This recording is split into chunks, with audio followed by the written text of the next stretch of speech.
Ça c'est du melon de mon jardin, regardez ça un peu. La couleur qu'il a, on voit pas bien mais il a une vraie couleur de melon. Là, vous avez vu, c'est une pastille, c'est-à-dire plus c'est gros, meilleur c'est. Donc c'est que ça donne des fruits, des meilleurs fruits. Et je vous raconte pas l'odeur et le goût qu'il a. Du coup, je vais récupérer les graines et je pourrai refaire des melons d'année en année avec des semis plutôt en début d'année. Enfin, je vais voir des semis sous serre. Et là, je vais m'adonner à faire des melons maintenant. Voilà, parce que là, vraiment, ils sont magnifiques. Ça va dans le composteur.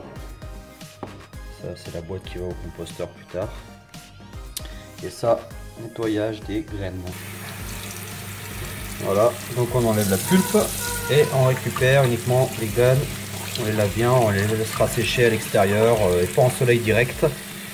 Comme sur mes autres vidéos, je récupère des graines traditionnelles. Vous pouvez aller les voir, les autres vidéos. Donc là, voilà, il y en a assez. J'ai pris la moitié d'un melon, hein, ça suffit. Hein. Là, je peux en récupérer d'autres, mais je verrai avec les autres melons que j'ai.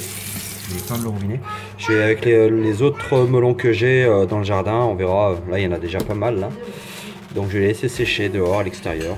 Et puis voilà, donc conservation des graines dans les pochettes que j'ai fait, vous pouvez voir dans mes anciennes vidéos. Après la récolte des graines de melon, donc voilà ce que j'ai récupéré de mon micro potager avec des graines que j'avais sélectionnées, des graines traditionnelles bio, non hybrides. Donc là, de génération en génération, on récupère les graines hein, comme d'habitude. Et donc ça fait une meilleure acclimatation pour le futur légume qui suivra la saison prochaine. L'intérêt c'est qu'après on arrose mieux, le légume s'adapte beaucoup mieux au terrain, au sol et à l'air et attrape beaucoup moins de maladies, quel que soit le type de légume. Donc voilà, donc là c'est ce que j'ai récupéré dans mon petit micro potager. J'avais fait quelques plants, quelques semis qui ont donné des plants par la suite. Et donc là, ce genre de légumes. Donc j'en ai pas énormément, mais bon c'est un bon début. Donc on peut multiplier comme ça en fonction du nombre de légumes qu'on veut.